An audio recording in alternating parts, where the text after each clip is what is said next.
Thank you, Mr. Chairman. Mr. Barhold, or any of the panel members, I've got in front of me the current tax code. And this was billed as a simplification.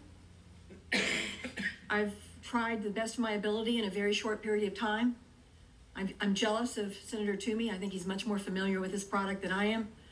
I understand why he didn't need to use all of his time. I need lots of time. There is incredible complexities in this proposal, particularly as it relates to the pass-through deductions and the change in the pass-through brackets. The international is very complex in terms of all of the different provisions that are there. Would you estimate how many of these books we're going to take away with the change in the tax law that is being proposed in front of us? How many books are we going to remove? I think there's 1, 2, 3, 4, 5, 6, 7, 8 of them. How many are going away? Any idea, Mr. Barthold? Well, I wouldn't hazard a guess. It's in what you have before you. Most of the books are regulations. Yeah, we're going to need lots of regs based on these proposals, correct? And there'll have to be. Is that correct, Mr. Barthold? There's going to be a lot of regulations with these proposals? Presumably some things go away, but there would have to be new notices and new regulations to effectuate the policies in the areas that you mentioned, the new pass-through regime, and the shift to a territorial regime with the base erosion protection. And what about interest deductions? Those are pretty complex also. There's going to be regs there, right? Actually, there's a number of regulations related to interest deductions now, so that might be a net wash. A net wash. So if you and I were having a friendly beer in a bar and I wanted to lay a bet with you on whether or not there'd be a new book or whether or not we'd take away a book, I'm willing to bet there's a new book based on this proposal. Would you take that bet against me? Well, if I may be a little light in answer, the publishers tend to like to leave the footnotes with the old prior law, so that I would agree with you that there would almost certainly be a new book. So we're not going to simplify here. We're going to add a book. What happened to the postcard? This is not simplification. This is incredibly complex.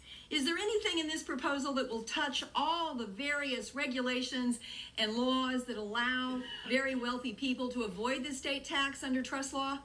Did anybody touch any of that?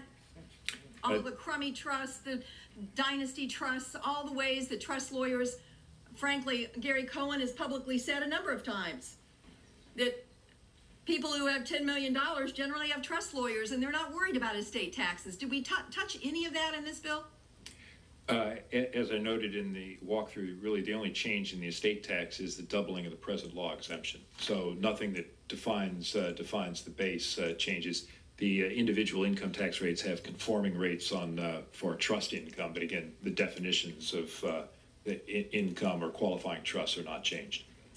And I want to make sure, on my next rounds, I want to talk about the pass-through, understanding that the pass-through is about 95% of the businesses in America, correct?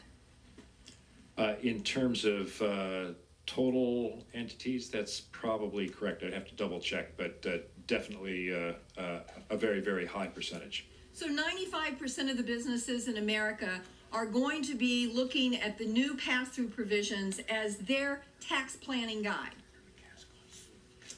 They'd certainly like to look at it to see if they could take advantage of the if they would qualify for the 17.4% deduction.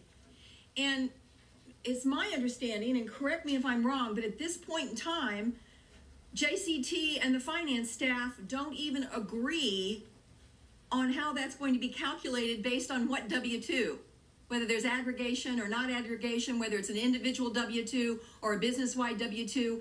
Is it my understanding that right at this moment, there's not even agreement between the finance staff and JCT on how that's going to work? The ranking member Wyden asked an initial question, and my friend friend Sarah disagreed with the analysis that I presented. Okay, so I'm a little panicky that we're going to have tax planning for 95% of businesses in America, and you guys can't even decide how it works together and agree on it?